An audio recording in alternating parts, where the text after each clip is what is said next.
It says 3G, 3G. Yeah, but there's nothing. Zeros. It's 0G. So here's what we know as we get the day started. As we go further, we'll know more, but the good way to start the day. We were here last night in Kyiv at 2 a.m. and Shaheeds were flying. Mm-hmm. And we were so tired, I fell asleep in that chair right there. Good chair, by the way. Yeah, it is a good chair. I fell asleep. Jania passed out over here. Yeah. And then there were more air alarms, Jania tells me. We slept through them all. It was bad. Now we get up, no power, no heat, no hot water. Elevator doesn't work. Elevator doesn't work. We'll have to exercise. But really no communications. We've got a serious system working here and there's no connection. I mean, like, I have no any news. Well, you saw one thing where it was 50 missiles. But the truth is, we do not know what's going on. So that's how we start this day. I guess that even though you see light out that window, right now we're completely sitting in the dark. We have no idea what's happening in Ukraine right now. Okay. But here we go.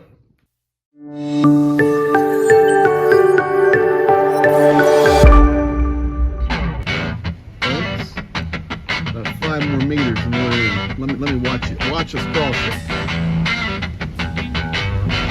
And we're in Ukraine. We've got to cross it.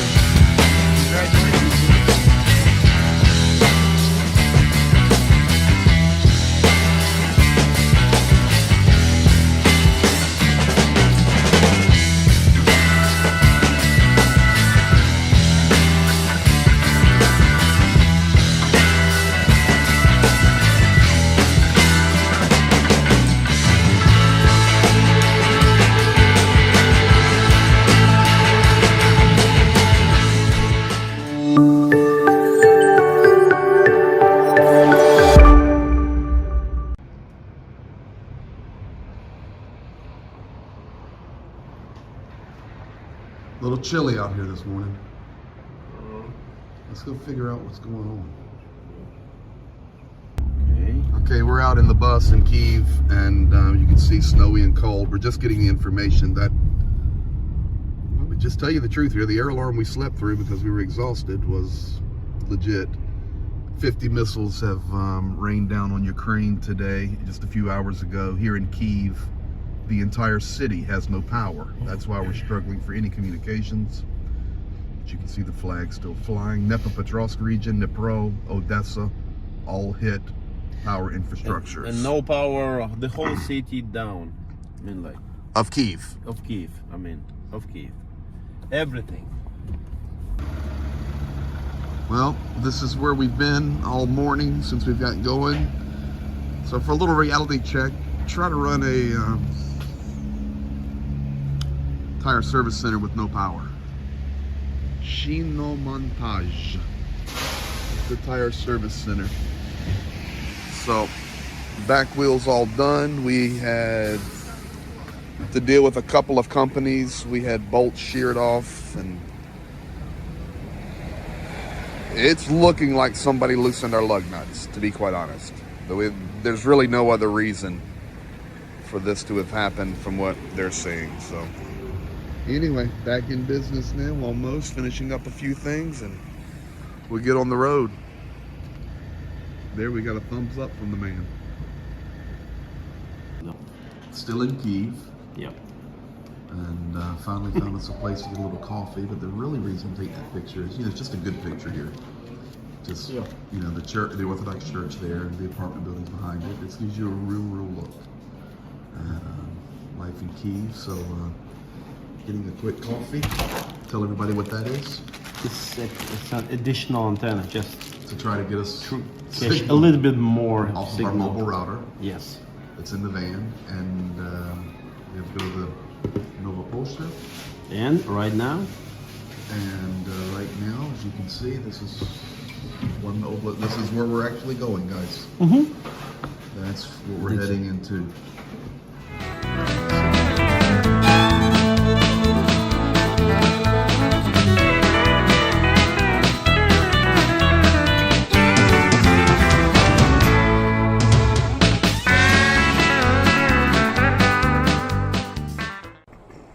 All right, guys, I'm going to jump in here now, and we'll get some information from Zhenya here in a little bit. He's driving over here. And I'm going to give you some info I've just pulled in from the IDF, Israeli Defense Forces. One of the guys I really follow closely. He's spot on and way ahead of everything, typically. Very, very, very connected in Israel, and of course with Mossad and all of their networks. So he's coming out with a couple of things that I want to share with you guys tonight. And then once we get in the Kharkiv, Zhenya's getting fully updated right now on other things, and he'll update you internally from inside Ukraine. So this is coming from Israel tonight. Number one, I'm going to talk about the Baltic Sea. Why? Because it's going to play a key role in this war in Ukraine. Over the last few days, Estonia and Finland are talking about finding a pathway to close the Baltic Sea to all traffic where they will control it all. Now, of course, I'll show you on a map here that would directly affect Russian traffic out of the Baltic Sea, and they were specific in stating that they would block Russian vehicles, they would block Russian transports, and the guy from Israel also said, if this unfolds the way they're talking about, this actually can be a provocation for a declaration of war once you close sea traffic. So we've got to keep our eyes on that, and we'll see what happens. Now, staying up in the Baltic, we know that Finland and Sweden are in process of their NATO accession, but it's looking like Sweden right now is going to be the slower one to join. Turkey and Erdogan has come out and said that they will block Sweden's entrance to NATO due to basically some rules of Islam and the Quran, to be quite honest with you. So we'll see what happens with that. Finland says they're ready to even move ahead and not join simultaneously with Sweden, but to get into NATO. So that's what's happening up there in the Baltic area. Now, I want to jump all the way over to the east, and I know Zhenya, he'll be updated on this even more in a little bit, but IDF is saying that we know from yesterday, confirmed that Soledar, we had to back out of there and put new defensive lines in outside of that town, and of course that's the town where Wagner's fighting very hard, the mercenaries for Russia, the criminals, and the prize of Soledar is one of the largest salt deposits in the world. So it's a very fertile, rich area of salt. So that is now, for right now, under Russian control through the Wagner. But Israel is saying that the United States and NATO and a lot of Western nations are trying to pressure Ukraine to pull back out of Bakhmut. We know, personally, in fact, we're en route there. Not tonight. We're heading over to Kharkiv, but then we'll be working our way through that region tomorrow. We know our guys are there, and they're fighting, and they're doing a phenomenal job. But it's very, very difficult. So the Western strategists are saying, you know what, maybe consider backing out of Bakhmut as well and secure your next line, because there's also pressure intensely coming up toward the south from Guliopol and towards Zaporozhye. So this is all information coming in, of course, from Israel, Mossad, and looking at those three areas. Here in a little bit, we'll be coming into Kharkiv. We'll get all set up there, and Zhenya will give us the latest on the internal things here, other places in Ukraine. So that's where we're at for right now. Hey. Yeah. Our range said 80 kilometers of fuel left. Yeah. And then 63. And then 0. And then it went to 0. It's just, I think it's just encouraging. Yeah. Buy some. Just we're buy a little bit. We're putting in a little bit of diesel because it's not actually the station we like. Less than and 10 then we'll liters. get it filled up here in Kharkiv. Yeah. Everything's going good. Vehicle's doing great. And I can tell you, my Dr. Pepper's getting icy cold still. And here you can see our approval as an aid vehicle. Hey, Ah. just arrived in the Kharkiv. Uh-huh. We're about, no power here. We're about, No. they got battery, we're generator. We're about 12 miles from the Russian border. Loaded. Yeah, we're loaded. 12 miles from the Russian border. So, One word to describe what we feel right now. feel? Yeah, feel. Yeah. Жарко. No. It's not just refreshing.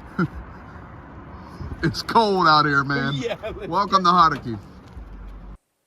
Hello, we arrived in Kharkiv, and now it's my turn to share a little bit what's going on in Ukraine, the update.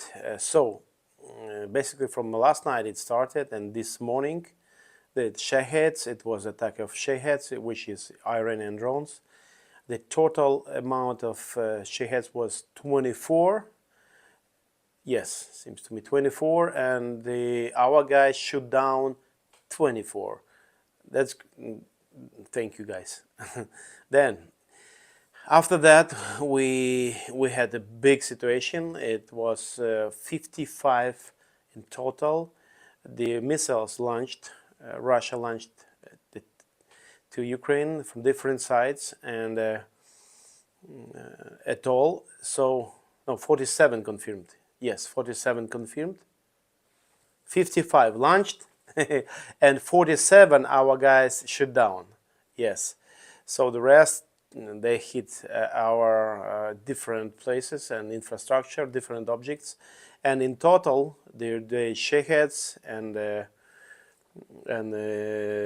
MLRS hits and all of that, and the missile attack totally brought damage about 13 Ukrainian regions in Ukraine. So today Russia launched as well a 97 MLRS, like it was shelling and attacks. They can use different, but it was 97 MLRS shots. I don't know how to use it. Then in the place 20 missiles they were targeted in Kiev itself. Over 20 settlements in Kharkiv area where we are at this moment were as well attacked. Just in Kharkiv, 20 settlements. They were using different like weapon, MLRS, artillery, and as well today the Kherson got some shelling. A lot of places got shelling. 11 people killed, as you know. And so a general situation is stable, quite stable. On the north, you know, nothing is happening. By the way, the quantity of the military troops on the north side, which is south side of Belarus, not on the Ukrainian side, became less from 12,000. Now it's about 6,000 only left. But we got news where those guys disappeared. So it looks like, according to Ivan Fedorov, who is mayor of Melitopol, there is a place on the bank of the sea, Kirillovka.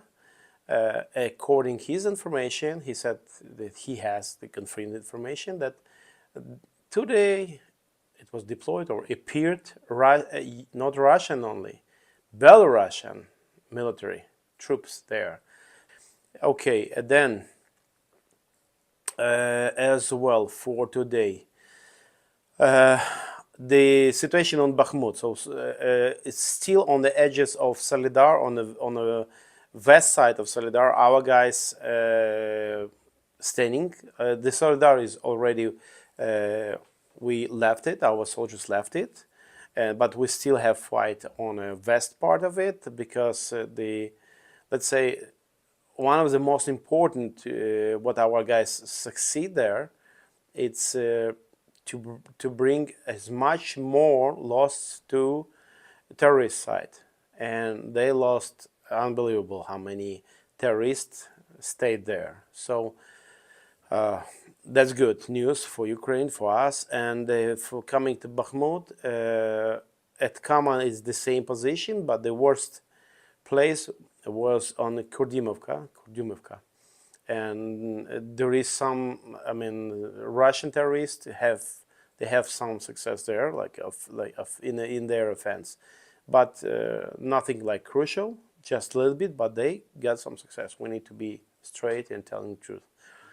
At Kaman, all the attempts on Zaporizhia region, they had no success at all, but they're using a lot of artillery now there. It's non-stop there. On Avdiivka, no big changes there. That region, when it comes to Siversk, and it's as well, the borders the same, the front line still the same. Coming up to Sumy and Chernigiv, that area, there is some shellings regularly there, but nothing big as well. So the positions, everything is okay. So that's it for now. And according to some information, the Putin gave his generals gave time up until April, maybe end of April, to get all territory of Donetsk region and Lugansk region. And with that delay, a little bit of tanks and the rest, which is announced, and in a lot of informational sources, you can read it and hear it that like Spain are ready to supply, and like Germany said, oh, we do confirm that about 14 tanks. And You've been learning English yes. nuances, like the word "we're ready to." Yes, and now they are ready to, and Germany will do, but they said we do promise, is for the quantity, we will supply 2 tanks till the end of March. Now it's January. So they don't need to manufacture it, and it's the same everywhere. So what you're saying is there is a reason why they delay. Open window of time. Yes, and it's open window not just in between secret conversations. It's open window for all the Russian terrorist ideas and events and attempts. They have this time basically. So surely our guys will do our best, and we will support them all the way we can. But when we talk about the time, the war, it's almost a year. When it's publicly like a live show, Ukraine experiencing the pain and the grief of our kids and our people dying, being killed, not in the car accidents, but in the open terrorist aggression acts of Russia. And all the world sees it. And yes, and this game, you can read it, you can track it back, this chronology of that we are ready to supply, but then we need to confirm that country will discuss with those country and with third countries that nothing is wrong. Maybe we need to wait until that minister will go there to get to have a coffee time with that prime minister, and then maybe we will supply couple tanks in a period we cannot announce.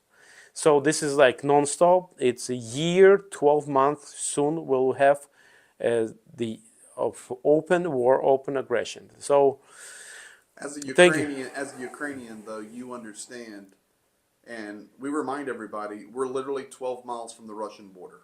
We're not, you don't know where we're at from the Russian border, but we're 12 miles from the Russian border. We're here. And as a Ukrainian, you recognize, though, there's more going on here than just NATO playing a game against Russia and Russia against the West and Ukraine's caught in the middle. There's also what we've been following. Israel now wanting to attack Iran. Blinken on the way to Israel to communicate with them. That's the United States Secretary of State. You have China in the background. You have Turkey upset with Sweden. Yeah. You know, so yes, we're focused on Ukraine, but these nations start giving out their tanks and their weapons, and you and I were very direct talking about it. You know, if we're going to a world war, which we have to remember, it's not just Russia, Ukraine, but Russia has allies.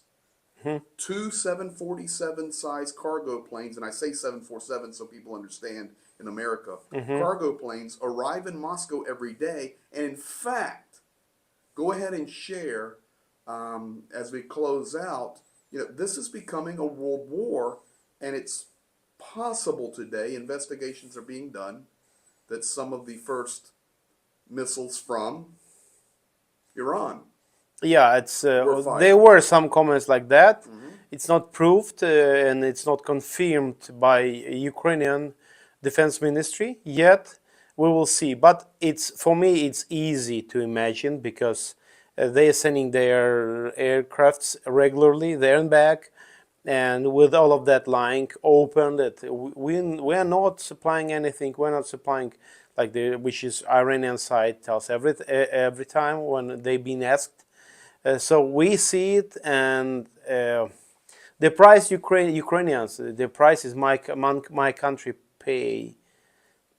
It's crazy, and I want to thank. In this moment, I want to thank German people for supporting Ukraine. I want to thank all the countries, all the people who were helping and still continue creating a pressure on the on a government of the countries who has how to help, how to protect, and how to save, and how help us to fight on Ukrainian territory, fight for our own land and our own families. And so thank you to all of these people, all of that organization. Thank you very much. And please keep doing it. Yes, I believe the same way that you wish to stop this war, to finish this war, but not to stop on the Russians' dreams and their plans. No, Their terms. but on our and on international laws, Ukrainian borders, Ukrainian agreements, all the promises, all the memorandums we had before in our past. So please, and thank you for staying with. Thank you for helping us to bring, I don't know, bandages for wounded, bring the food for starving people, and we are on the way right now for both of these missions. Yeah, thank you. On tap for tomorrow, we'll be heading south and east. Yes. So if you want to know where that is, look at your map at Kharkiv and look south and look east. And you'll be with us, and we'll share with you everything that we can. Thank you. Yes, sir. You got a heart from Ukraine? Yes. Straight from Kharkiv.